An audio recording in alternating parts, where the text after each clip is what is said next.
வணக்கம் மக்களே! இந்த வீடியோல நம்ம சில பங்குகள் பற்றியான அப்டேட்ஸ் எல்லாம் பார்க்க போறோம். ஒன்னொன்னா நம்ம பார்ப்போம். அதெல்லாம் பார்க்கறதுக்கு முன்னாடி வரும் வாரம் இருக்கக்கூடிய சில முக்கிய நிகழ்வுகள் பற்றி நம்ம டிஸ்கஸ் பண்ணலாம். ஃபர்ஸ்ட் நம்ம மார்க்கெட் பெர்ஃபார்மன்ஸ பற்றி பேசுவோம். கடந்த வாரம் நம்ம மார்க்கெட் ஒரு சைட்வே பண்ணியே தான் வந்து முடிஞ்சது. பட் மண்டே பெர்ஃபார்மன்ஸ் மட்டும் எக்ஸ்ட்ரார்டினரியா இருந்தது. 390 பாயிண்ட்ஸ் வரைக்கும் எட்டது நிஃப்டி 50 போஸ்ட் பண்ணியிருந்தது. அதிலயும் குறிப்பா இந்த சில மாற்றங்கள் எல்லாம் கொண்டு வந்தாங்கல்ல கேஷ் ரிலேட்டடா. அதனால மார்க்கெட்டோட பெர்ஃபார்மன்ஸ் ஃபர்ஸ்ட் டே ரொம்பவே பெரிய அளவுக்கு வந்து இருந்தது. பட் அதுக்கப்புறம் அந்த பர்ஃபார்மன்ஸ் வந்து இல்ல. சுமாரான ஒரு பர்ஃபார்மன்ஸ குடுத்து, ஆனா நெகட்டிவ்‌க்கு போல. அதுவரைக்கும் ஒரு சந்தோஷமான விஷயம் தான். ஆனா வரும் வாரம் நம்ம மார்க்கெட்டோட பெர்ஃபார்மன்ஸ் பார்க்கும்போது, குளோபல் மார்க்கெட்ட பேஸ் பண்ணி தான் இருக்கும் அப்படிங்கிறது என்னுடைய ஒரு எதிர்பார்ப்பா இருக்கு. இப்ப திரும்ப பார்த்தீங்கன்னா, யுஎஸ் மார்க்கெட் எல்லாம் கொஞ்சம் ரிவர்சல போட ஆரம்பிச்சிருக்கு. அங்க இருக்கக்கூடிய பல நிறுவனங்கள் பார்த்தீங்கன்னா, அகைன் ஒரு ஏற்றத்த குடுக்க ஆரம்பிச்சிருக்கு. நல்ல ஒரு டிப்ல இருந்து அருமையான ஒரு ரெக்கவர் பார்த்தீங்கன்னா நடந்திருக்கு. குறிப்பா லார்ஜ் கேப் நிறுவனங்கள் பெட்டர் பெர்ஃபார்மன்ஸ பண்ணத நம்ம பார்த்திருந்தோம். அதிலயும் குறிப்பா மைக்ரோசாஃப்ட், Amazon போன்ற நிறுவனங்கள் அதிரடியான ஒரு பெர்ஃபார்மன்ஸ போஸ்ட் பண்ணியிருந்தது. இது கூட நாஸ்டாக் வந்து திரும்ப ஒரு ஏற்றத்த தொடுவதற்கான முக்கிய ஒரு காரணமா வந்து அமைஞ்சிருந்தது. Amazon நல்ல பெர்ஃபார்மன்ஸ் அண்ட் அதே மாரி மைக்ரோசாஃப்ட் பார்க்கும்போதும் பெட்டர் பெர்ஃபார்மன்ஸ் இதெல்லாம் சேர்ந்து நாஸ்டாக்ல ஒரு நல்ல ஒரு மாற்றத்தை ஏற்படுத்தினது. திரும்ப சிப் கம்பெனிஸ் பார்க்கும்போது ஒரு ரிவர்சல போஸ்ட் பண்ணிட்டு இருக்கு. பட் இது நிலைக்குமான்னு பார்க்கணும். என்ன பொறுத்தவரைக்கும் நிலைப்பதற்கான வாய்ப்பு ரொம்ப கம்மி. குறிப்பா மைக்கேல் பரி பார்த்தீங்கன்னா, ரீசென்ட்டா இந்த ஆரக்கிள் நிறுவனத்தில வந்து செல்லரா இருக்காங்க. அதே மாரி நேபியஸ் அப்படிங்கிற ஒரு நிறுவனம், இதுவும் நண்பர்கள் தொடர்ந்து கேட்ட நிறுவனம் தான். இந்த 2 நிறுவனத்திலயும் ஃப்ரெஷ்ஷா வந்து ஷார்ட் போயிருக்கிறதா ஒரு அப்டேட் வந்திருக்கு. அதுவும் ஆரக்கிள் என்ன இவ்வளோ நாள் கழிச்சு ஷார்ட் போனாங்க அப்படின்னு எனக்கு தெரியல. ஏன்னா ஆரக்கிள்ல ஆல்ரெடி ப்ராப்ளம் இருக்கு அப்படிங்கிறத நம்ம எப்பவோ வந்து டிஸ்கஸ் பண்ணியிருந்தோம். ஆரக்கிள்ல ரொம்ப லேட்டா போயிருக்காங்க. ஆனா, இப்பவே அவங்க ஷார்ட் போயிருக்காங்கன்னா, இன்னும் எவ்வளோ பெரிய ஒரு ஒரு பிரஷர் ஏற்படும் அப்படின்ட்டு எனக்கு சுத்தமா புரியல. இந்த நேபியஸும் ஒரு கிளவுடு சர்வீஸ் குடுக்கக்கூடிய ஒரு நிறுவனம், ஸ்டோரேஜ் குடுக்கக்கூடிய ஒரு நிறுவனம். இந்த நிறுவனம் பார்த்தீங்கன்னா, எனக்கு தெரிஞ்ச அந்த அளவுக்கு ஒரு பெரிய ஒரு வளர்ச்சி தருவதற்கான வாய்ப்பு இல்ல. இத பற்றியும் நம்ம ஆல்ரெடி பேசியிருக்கோம். அண்ட் Facebook ஒரு கஸ்டமரா நேபியஸ் கூட வந்து இருக்காங்க. இத பற்றியும் நம்ம பார்த்துருக்கோம். பட் இதெல்லாம் வந்து நமக்கு அட்ராக்டிவா இல்ல அப்படிங்கிறத ஒத்துக்கணும். அடுத்தது ஆரக்கிள். இந்த ஆரக்கிள் இதுக்கப்புறம் ஒரு செல்லிங் பிரஷர் ஏற்பட்டதுன்னா, நமக்கு ஒரு பெரிய அளவுக்கான ஒரு விருந்தா இருக்கும் அப்படிங்கிறதுல மாற்று கருத்து இல்ல. ஏன்னா, ஆரக்கிள் பாருங்க எவ்வளோ பெரிய ஒரு சரிவ குடுத்துருக்கு அப்படின்ட்டு. திரும்ப இப்ப வந்து ஃப்ரெஷ்ஷா வந்து இந்த பங்குல அவர் செல்லிங் பண்ணியிருக்காரு. இதுக்கப்புறம் அது எவ்வளோ பெரிய ஒரு சரிவ குடுக்கும்னு தெரியல. மேபி ஒரு 30% வரைக்கான சரிவு இதில ஏற்பட்டாலும் ஏற்படலாம். ஃப்ரெஷ்ஷா ஒரு நல்ல டிப் ஏற்படணும். எக்கச்சக்க கடன் இருக்கு இந்த நிறுவனத்தில. உச்சகட்ட பிரஷர்ல ட்ரேட் ஆயிட்டு இருக்கக்கூடிய நிறுவனமா ஆரக்கிள் இருக்கு அப்படிங்கிறத நம்ம கண்டிப்பா உணர்ந்துக்கணும். வெயிட் பண்ணி பார்ப்போம். இந்த நிறுவனம் என்னோட பார்வையில இருக்கு. கண்டிப்பா இத பற்றி நம்ம பின்வரும் நாட்கள்ல டிஸ்கஸ் பண்ணலாம். இதோட பெர்ஃபார்மன்ஸ பொறுத்து. ஓகே. அடுத்தது பார்த்தீங்கன்னா, ஐடிசி பற்றியான ஒரு அப்டேட் உங்க கூட நான் ஷேர் பண்றேன் அப்படின்னு வந்து சொல்லியிருந்தேன். அந்த அப்டேட் பார்த்தீங்கன்னா, நான் இன்னைக்கு போஸ்ட் பண்ணிட்டேன். எப்போ மத்தியானம் ஒரு 3 மணி 2:30 மணி அந்த டைம்ல வந்து போஸ்ட் பண்ணியிருந்தேன். மெம்பர்ஷிப்ல முதல் கட்டமா நான் போஸ்ட் பண்ணியிருக்கேன். பட் அது வந்து மெம்பர்ஸ்க்கு அப்படின்ட்டு உருவாக்கப்பட்ட வீடியோவா கேட்டா டெஃபினட்டா வந்து இல்ல. அனைவருக்கும் வந்து பயன்பெறும் வகையில உருவாக்கப்பட்ட ஒரு வீடியோ தான். அதோட லென்த் பார்த்தீங்கன்னா, கிட்டத்தட்ட இதுவரைக்கும் நம்ம அந்த அளவுக்கு பேசினதே கிடையாது. 20 மினிட்ஸ் 24 மினிட்ஸ் வரைக்கும் கூட பேசியிருக்கோம். 1/2 மணி நேரம் பார்த்தீங்கன்னா, அதில நான் பேசியிருக்கேன். கண்டிப்பா அதில அ உங்களுக்கு ஸ்கிப் பண்ற மாரியான விஷயங்களும் நெறையா இருக்கும். அதில மாற்று கருத்து இல்ல. ஏன்னா யாரும் வந்து முழுமையாலாம் வந்து பார்க்க போறது கிடையாது. பட் அடுத்த கட்ட ஃபியூச்சர் ஐடிசில என்ன மாற்றங்கள் ஏற்படலாம் அப்படின்ட்டு நீங்க நெனச்சு பார்க்க முடியாத சில விஷயங்கள பத்தி நம்ம அதில டிஸ்கஸ் பண்ணியிருக்கோம். என்ன அந்த 30 நிமிஷம் வீடியோவ நம்ம போஸ்ட் பண்ணி விடுவோமா? என்ன ஏது அப்படிங்கிறத கமெண்ட் செக்ஷன்ல மென்ஷன் பண்ணுங்க. உங்க ஆர்வத்த பேஸ் பண்ணி கண்டிப்பா அந்த அப்டேட்ட நான் ஷேர் பண்றேன். பட் இது எல்லாருக்காகவும் உருவாக்கப்பட்ட ஒரு வீடியோ. மெம்பர்ஸ்க்குன்ட்டு நான் உருவாக்கப்படல. அது மெம்பர்ஸ்ல போட்டதுக்கான சில ரீசன் இருக்கு. கம்யூனிட்டி போஸ்ட்ட பார்க்கும்போது அது கண்டிப்பா உங்களுக்கே வந்து புரியும். டெஃபினட்டா வந்து நம்ம நண்பர்களோட ஆர்வத்த பார்த்து, ஓகே இவ்வளோ லென்த்தான வீடியோவா இருந்தாலும் பரவால்ல அப்படின்னு நீங்க நெனைக்கிறீங்க. லென்த்த பற்றி எந்த ஒரு குறையும் இல்ல அப்படின்னு நீங்க ஃபீல் பண்ணீங்க. உங்களுக்கு புரிஞ்சுக்கணும்னு நீங்க நெனைக்கிறீங்கன்னா, கமெண்ட் செக்ஷன்ல மென்ஷன் பண்ணுங்க. கமெண்ட்ட பார்த்துட்டு நைட் டெஃபினட்டா ஒரு 9:00 இல்ல ஒரு 9:30க்கு மேல கமெண்ட்ஸ கன்சாலிடேட் பண்ணி அதுக்கப்புறமா அத வந்து நான் போஸ்ட் பண்றதுக்கு ட்ரை பண்றேன். ஓகே. இப்போ அடுத்த ஒரு அப்டேட் என்னன்னா, நம்ம மார்க்கெட் நம்ம பார்த்தோம். ஆல்மோஸ்ட் மார்க்கெட்ல எஃப்ஐஐஸ் உள்ள வந்துட்டு இருக்காங்கங்கிறத நம்ம தொடர்ந்து பார்த்துட்டு இருக்கோம். குளோபல் சந்தைகளையும் நம்ம தொடர்ந்து வந்து டிஸ்கஸ் பண்ணிட்டே தான் இருக்கோம். இப்போ இந்த ஆகஸ்ட்லயும் ஃபர்ஸ்ட் வீக்ல எஃப்ஐஐஸ் பார்த்தீங்கன்னா, நெட்டா வந்து பாசிட்டிவா இருக்காங்க. கிட்டத்தட்ட 13,000 கோடிக்கு நம்ம மார்க்கெட்ல பணத்தை போட்டிருக்கிறதா தகவல் வந்திருக்கு. ஸோ இது நல்ல ஒரு இண்டிகேஷனாக வந்து எனக்கு கண்ணுக்கு படுது. ஸோ இது நடக்கணும். இன்னுமே பார்த்தீங்கன்னா லார்ஜ் கேப் பங்குகள் நிறைய வந்து அட்ராக்டிவான இடத்துல இருக்குது. பட் இப்போவும் பலரும் பார்த்தீங்கன்னா ஒரே பங்கை நோக்கி ஓடுறாங்க. ஸோ இது தவறு அப்படிங்கிறது என்னுடைய ஒரு வாதம். இதில் மாற்று கருத்து இருக்கலாம், ஆனால் அது தவறு தான். ஸோ ப்ரெஷர் ஏற்படும் போது தான் அந்த தவறு என்ன அப்படிங்கிறது நமக்கு புரிய வரும். டைவர்சிஃபை பண்ணுங்க, நல்ல லார்ஜ் கேப் பங்குகளை நோக்கி நகர்ந்து போகிறதுக்கு நம்ம இப்போ இருக்கக்கூடிய சூழ்நிலையில் ட்ரை பண்ணணும். ஸோ எஃப்ஐஐஸோட இந்த பையிங் ஆக்டிவிட்டி பார்த்தீங்கன்னா குளோபல் மார்க்கெட்டை சார்ந்தே இருக்க போகுது. ஸோ குளோபல் மார்க்கெட் தான் இதுக்கு ஒரு பெரிய அடித்தளத்தையும் இடப்போகுது. மேபி அதில் ஒரு சேஞ்ச் நடந்ததுன்னா இங்கேயும் ஒரு சேஞ்ச் நடக்கும் அப்படிங்கிறத மனசில் வச்சுக்கோங்க. அடுத்தது இந்த வாரம் பார்த்தீங்கன்னா Q1 ரிசல்ட்ஸ் இருக்குது. அதாவது வரக்கூடிய வாரத்தில் சில முக்கிய கம்பெனிஸ் இருக்குது. அதில் ஒரு கம்பெனி டாடா மோட்டார்ஸ் இருக்குது, இன்னொன்று அசோக் லேலாண்ட் இருக்குது. அதையும் நம்ம பார்க்கணும். பெட்டர் பர்ஃபார்மன்ஸ் கொடுப்பாங்கன்னு நான் நினைக்கிறேன். அடுத்தது பார்த்தீங்கன்னா நாட்கோ ஃபார்மா ஒருத்தர் இருக்குது. ஸோ டாடா மோட்டார்ஸோட ரிசல்ட்டை பார்க்குறதுக்கு ரொம்ப ஆர்வமாக இருக்குது. எப்படி பர்ஃபார்ம் பண்ணியிருக்காங்கிறத பார்க்கணும், ஏதாச்சும் இம்ப்ரூவ்மெண்ட் ஏற்பட்டிருக்காங்கிறத பார்க்கணும். அடுத்தது நாட்கோ ஃபார்மாவில் இம்ப்ரூவ்மெண்ட் இருக்காது அப்படிங்கிறது எனக்கு ஆல்ரெடி வந்து தெரியும். ஆனாலும் எப்படி பர்ஃபார்ம் பண்ணுறாங்க அப்படிங்கிறத கண்டிப்பாக பார்த்தாகணும். ஸோ இந்த ரெண்டும் பார்த்தீங்கன்னா ஈகராக வெயிட் பண்ணிட்டு இருக்கக்கூடிய ஒரு இடமா இருக்குது. ஸோ ரெண்டுலேயுமே ஒரு நல்ல செல்லிங் ப்ரெஷர் மேபி கிரியேட் ஆச்சுன்னா அது நமக்கு ஒரு பெரிய கொண்டாட்டம் தானே. நாட்கோ ஆல்ரெடி 900 கிட்ட ட்ரேட் ஆகிட்டு இருக்கு.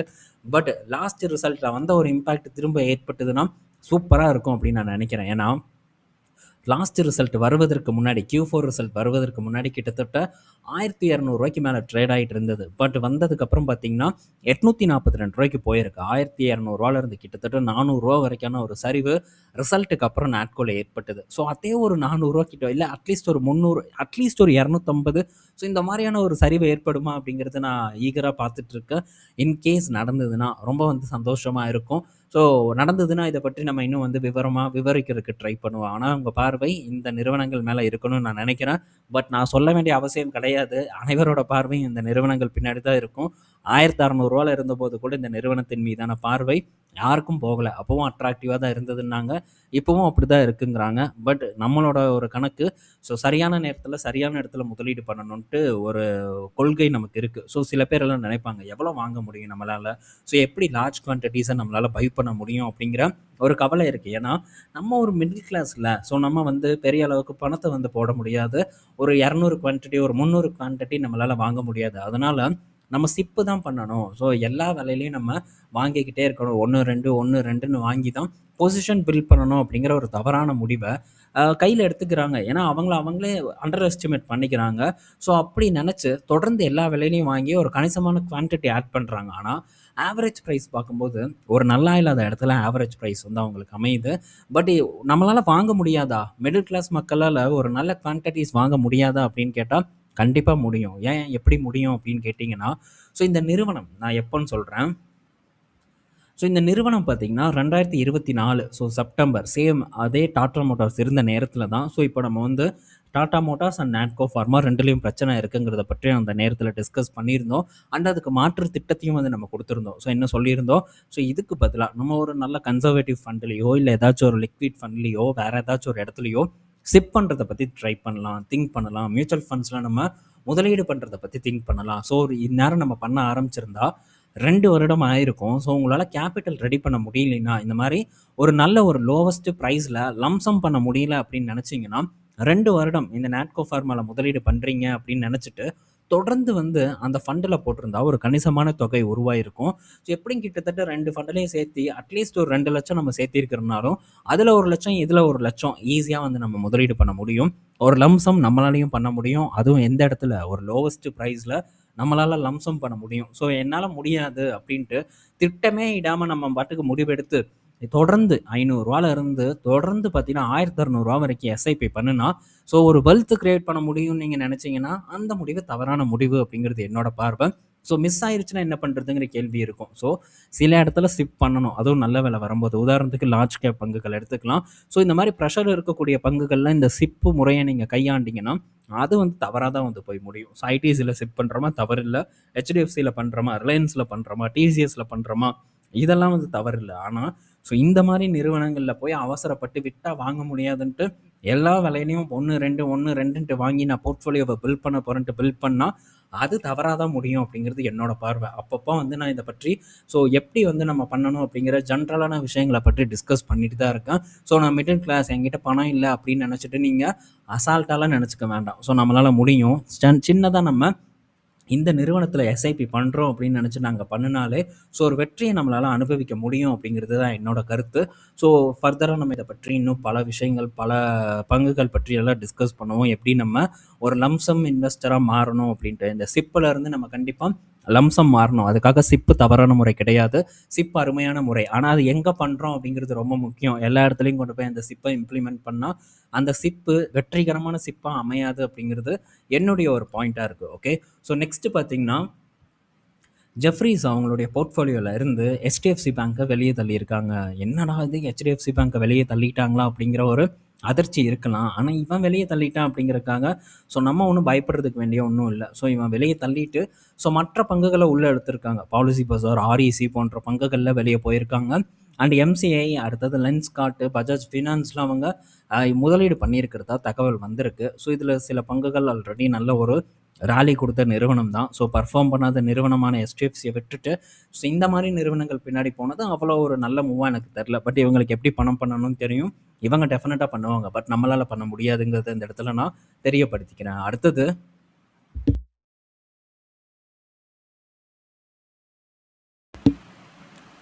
அடுத்தது கிளாண்ட் ஃபார்மாவோட ஸ்ட்ராட்டஜியை பற்றி நம்ம பார்க்க போகிறோம். கிளாண்ட் ஃபார்மா இப்போ என்ன பண்ண போகிறாங்கன்னா, CDMO பிஸ்னஸில் பெரிய அளவுக்கு வந்து கான்சென்ட்ரேட் பண்ண போகிறாங்க. குறிப்பாக பல குளோபல் ஃபார்மா கம்பெனிஸ் கூட பேச்சுவார்த்தை போயிட்டுருக்கு. இந்த டீல்ஸ் மூலிமா ஆனுவல் ரெவன்யூ வந்து 90லேருந்து $100 மில்லியன் வரைக்கான ரெவன்யூவை ஜென்ரேட் பண்ண முடியும் அப்படின்ட்டு கிளாண்ட் ஃபார்மா வந்து ஒரு திட்டத்தை வந்து நம்ம கூட ஷேர் பண்ணியிருக்காங்க.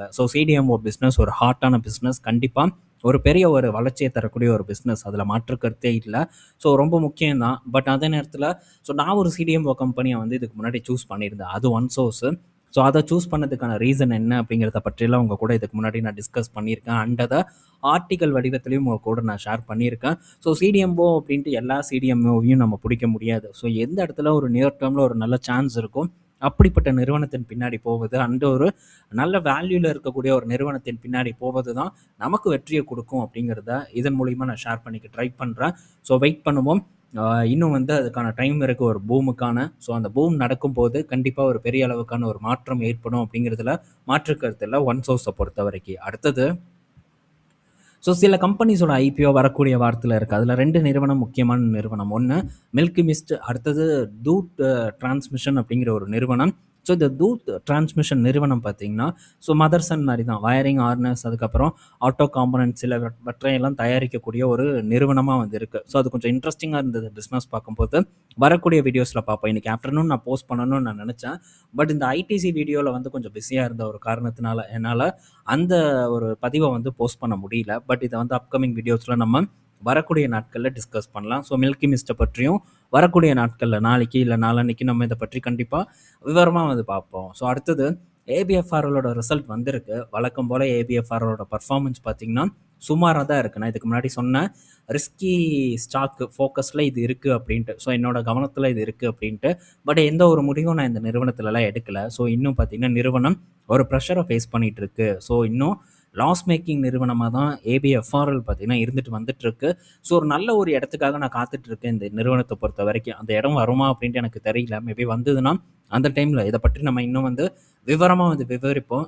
நம்ம ரொம்ப டீப்பாக வந்து ரிசர்ச் பண்ணுறதுக்கு ட்ரை பண்ணுவோம். பல விஷயங்களை நம்ம ஷேர் பண்ணுவோம். அண்ட் அதில் உங்களோட கருத்துக்களும் வரும் கண்டிப்பாக. அந்த கருத்தை பேஸ் பண்ணியும் பல வீடியோஸை வந்து நம்ம உருவாக்குவதற்கு ட்ரை பண்ணலாம். சரியா? ஓகே. அடுத்தது பார்த்திங்கன்னா அனந்தராஜ், இவங்களோட ரிசல்ட் வந்திருக்கு. ஒரு ப்ராஃபிட் அப்படின்னு பார்க்கும்போது இயர் ஆன் இயர் க்ரோ ஆனாலும் குவார்டர் ஆன் குவார்டர் கூட கம்பேர் பண்ணும்போது ஒரு ஃப்ளாட்டான பர்ஃபார்மன்ஸை போஸ்ட் பண்ணியிருக்கு. பெரிய வளர்ச்சி இல்லை. அண்ட் இது இங்கே வந்து டீமர்ஜர் நடக்க போகுது. இந்த க்ளவுட் பிஸ்னஸை வந்து தனியாக பிரிக்க போகிறாங்க, டேட்டா சென்டர் பிஸ்னஸை. பட் இந்த நிறுவனம் இன்னும் டேட்டா சென்டர்லலாம் பெரிய ஒரு க்ரோத் அடைவதற்கு நிறைய மூலதனம் தேவை. அது எப்படி வந்து ஃபண்ட் பண்ணுவாங்கங்கிறதெல்லாம் டவுட்டு தான். நமக்கு அருமையான ஒரு நிறுவனமாக ரிலையன்ஸ் இருக்குது, TCS இருக்குது, இந்த டேட்டா சென்டர் பிஸ்னஸில் என்டர் ஆகக்கூடியது. அது பக்கம் நம்ம கான்சன்ட்ரேட் பண்ணுறது சரியாக இருக்குங்கிறது என்னோட கருத்து. ஓகே. இந்த வீடியோவில் பல இன்ஃபர்மேஷன் பார்த்துருப்போம், பயனுள்ளதாக இருக்கும்னு நான் நினைக்கிறேன். நாளைக்கு நம்ம இன்னொரு வீடியோவில் மீட் பண்ணுவோம். பாய் மக்களே.